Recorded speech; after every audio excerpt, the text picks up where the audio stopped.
उसी को हम आगे कंटिन्यू करेंगे। पीछे हम पढ़ रहे थे, हम एक न्यूमेरिकल कर रहे थे ऑप्टिक्स का, जिसको मैंने अधूरा छोड़ा था क्योंकि हमारे पास वीडियो की लेंथ बहुत ज़्यादा हो गई थी, इसलिए मैंने उसको अधूरा छोड़ दिया था। तो उसी को आगे कंटिन्यू करते हैं। थोड़ा-सा अगर मैं पीछे वाला आपको रिवाइज़ करा दूँ, ये बता दूँ पीछे हमने क्या पढ़ा था। तो हमारे पास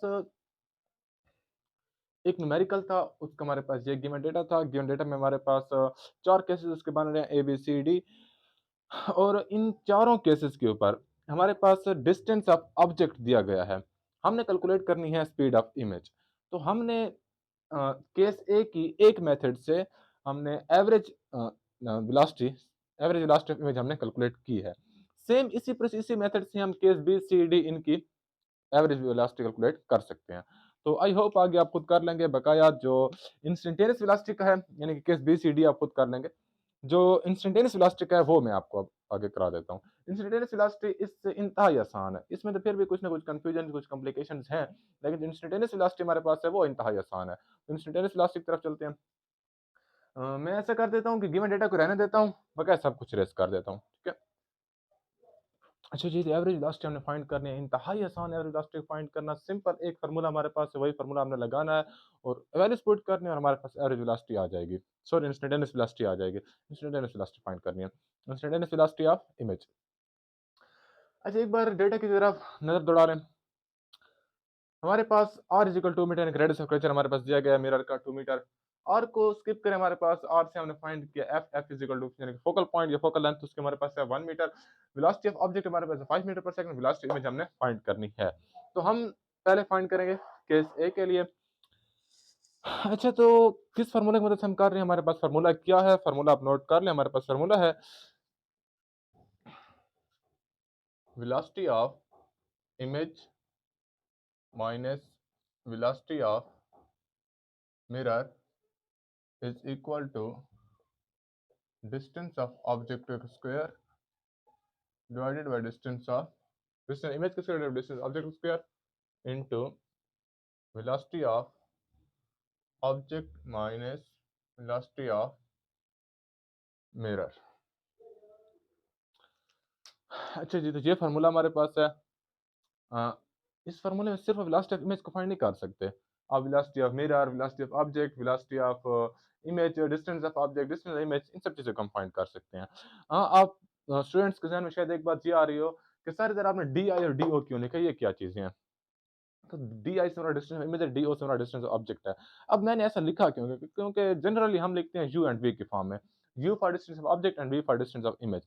लेकिन बात ये है कि अगर मैं इधर वी लिख देता हूँ, उधर हमारे पास वेलोसिटी के लिए भी वी है, तो कन्फ्यूजन हो जाती है, इसलिए मैंने डी आई और डी ओ से लिखा है। तो एक बार फिर से आपको बता दूँ, ये हमारे पास वेलोसिटी ऑफ इमेज है, ये वेलोसिटी ऑफ मिरर है। अब आप सोच रहे होंगे सर हमारे पास तो बुक में कहीं पे वेलोसिटी ऑफ मिरर का ज़िक्र ही नहीं हुआ। हाँ, आप सही कह रहे हैं, हमारे पास वेलोसिटी ऑफ मिरर कहीं पे ज़िक्र भी नहीं हुआ।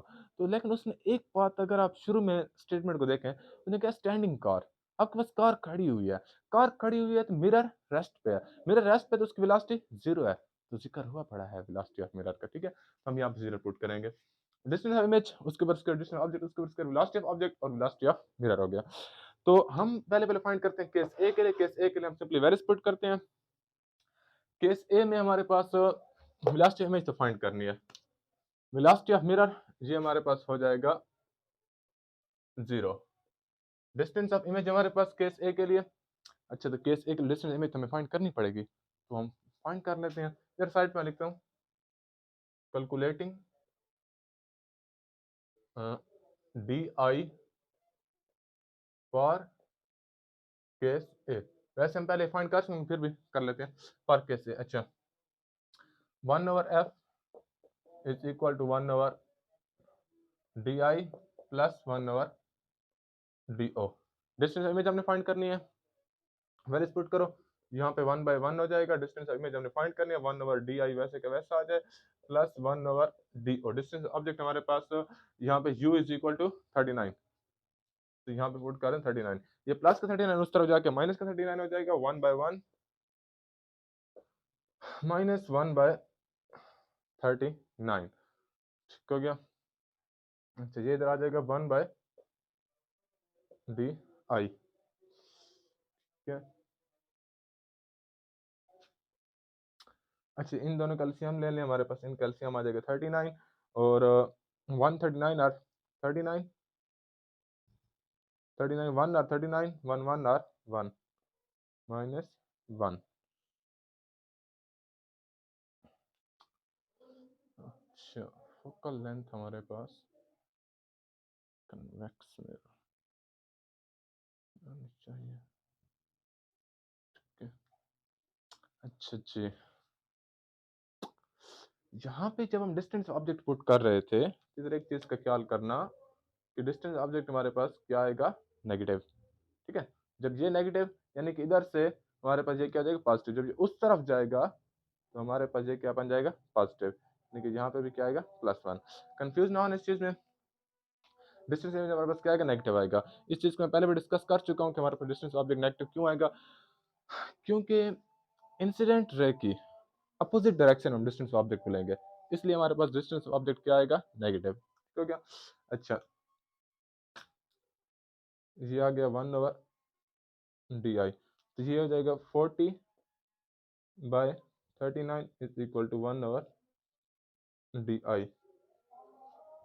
अच्छा जी, हमने 1/di कैलकुलेट नहीं करना, हम सिर्फ di कैलकुलेट करना है। दोनों तरफ रेसिप्रोकल है, दोनों तरफ उलट कर लें, हमारे पास आ जाएगा di is equal to 39/40।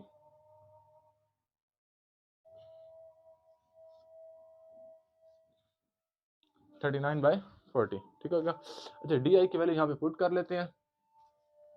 D I की जगह पे हमारे पास आ जाएगा 39/40 का स्क्वायर, और डी ओ हमारे पास डिस्टेंस ऑब्जेक्ट 39, यहाँ पे आ गया 39 का square into velocity of object. Velocity of object हमारे पास क्या है, हर जगह पे कांस्टेंट है, 5 metre per second. 5 minus 0, v i minus 0, इधर से हमारे पास बचेगा सिर्फ और सिर्फ v i is equal to 39 का स्क्वायर लेते हैं।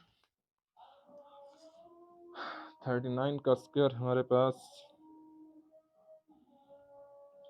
क्या होता है, 39 मल्टीप्लाई बाय 39, 1521, 1521, 1521 डिवाइडेड बाय 40 का स्क्वायर, 4 4 और 16 और ये 00 डिवाइडेड बाय 1521 इनटू 5। अच्छा जी, ये आ जाएगा v i is equal to, ये हमारे पास बन जाएगा 1521, और ये 1521 तो पहले से ठहरा हुआ था, और ये 1600 इधर आ जाएगा। ठीक हो गया, और साथ में ये मल्टीप्लाई बाय 5। अच्छा, ये 1521 से 1521 कट जाएगा, हमारे पास आ जाएगा v i is equal to 5 divided by 1600। ठीक है, तो इसको अगर हम कैलकुलेट करें तो 5 1 ज़र 5, 5 1 ज़र 5, 5 3 ज़र 15, 1 इधर गया 100, 5 20 और 100, तो v i is equal to 1/320। V i is equal to 1/320। ये हमारे पास वेलोसिटी ऑफ इमेज आ गई। ये हमारे पास इंस्टेंटेनियस वेलोसिटी आई है। इसको अगर आप पॉइंट्स पे कन्वर्ट करें, इसको डिवाइड मजीद करें, डिवाइड भी आप कर सकते हैं। तो सिंपली इसी तरह केस बी के लिए, केस सी के लिए, केस डी के लिए हम इस फार्मूले से वेलोसिटी को फाइंड कर लेना है। केस बी के लिए हम जो डिस्टेंस इमेज फाइंड करेंगे, डिस्टेंस ऑब्जेक्ट, हाँ डिस्टेंस इमेज हम फाइंड करेंगे, वो हमने इसी से इसी मिरर इक्वेशन से फाइंड करना है। लेकिन अगर हम डिस्टेंस ऑफ ऑब्जेक्ट जगह पे क्या लगेंगे, 39 नहीं लगेंगे, 29 29 माइनस का 29 लगाएंगे, ये बात याद रखना। वैसे ही -19 -9 लगाएंगे। ठीक है जी, यहाँ पे हमारा ये न्यूमेरिकल मुकम्मल होता है। बकाया अगर आपको कोई भी किसी किस्म का कोई भी सवाल हो तो आप कमेंट सेक्शन में ज़रूर पूछेंगे। ठीक है जी, अल्लाह हाफ़िज़।